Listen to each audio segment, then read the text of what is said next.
Hello viewers, তো সবাইকে জানাই আবার স্বাগতম আমার এই চ্যানেলে। তো ভিউয়ার, তোমরা যারা যারা এই বছর ক্লাস 12 পাস করেছো, তোমরা অনেকে আমাকে কমেন্টে বা মেসেজ জানাচ্ছ যে তোমাদের যে ডিগ্রি কলেজে অ্যাডমিশন, ঠিক আছে, যারা যারা এই বছর উচ্চ মাধ্যমিক পাস করেছো, তোমরা ম্যাক্সিমাম স্টুডেন্টই কিন্তু ডিগ্রি কলেজে অ্যাডমিশন হবে। তো ডিগ্রি কলেজের নোটিশ বা নোটিফিকেশন বা অ্যাডমিশন প্রসেস এই বছর কীভাবে হতে যাচ্ছে, বা তোমাদের কি এক্সাম দিতে হবে কিনা, ভর্তি হওয়ার জন্য যে এন্ট্রান্স পরীক্ষা, ঠিক আছে, সিইউটি এক্সাম দিতে হবে কিনা, তো এই বিষয়টাকে নিয়ে আমি আজকে একটু ডিটেলস আলোচনা করে দিচ্ছি, যারা নাকি তোমরা কমেন্টে জানাচ্ছ। তো প্রথমত কথা হচ্ছে, ত্রিপুরা গভর্নমেন্ট যে ডিগ্রি কলেজগুলো আছে, ডিগ্রি কলেজগুলোর মধ্যে কোনো ধরনের সিইউটি এক্সাম বা কোনো ধরনের অ্যাডমিশন এক্সাম দিতে হবে না, ভর্তি হওয়ার জন্য কোনো পরীক্ষা দিতে হবে না, ঠিক আছে। যদি দিতে হয় তাহলে নোটিশ আসবে, আমি তোমাদেরকে জানিয়ে দেবো।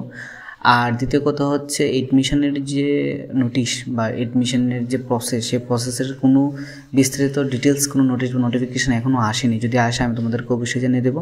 আমি আবারও বলছি, রামঠাকুর কলেজ বা এমবিবি কলেজ বা বিবিএম কলেজ বা ওমেন্স কলেজ, এই সমস্ত অন্যান্য যে সমস্ত ডিগ্রি কলেজগুলো আছে, কলেজগুলোর মধ্যে যে এডমিশন প্রসেসের জন্য যে নোটিশ বা এডমিশন নোটিশ, সেই নোটিশ কিন্তু এখনও আসেনি। যদি আসে আমি তোমাদেরকে অতি শীঘ্রই জানিয়ে দেবো, ঠিক আছে। তোমরা আমার চ্যানেলটাকে সাবস্ক্রাইব করে রাখো, তাহলে নতুন কোনো নোটিশ বা নোটিফিকেশান আসলে অবশ্যই তোমরা পেয়ে যাবে, ঠিক আছে। তো যদি আসে নোটিশ আমি তোমাদেরকে অবশ্যই জানিয়ে দেবো। ধন্যবাদ।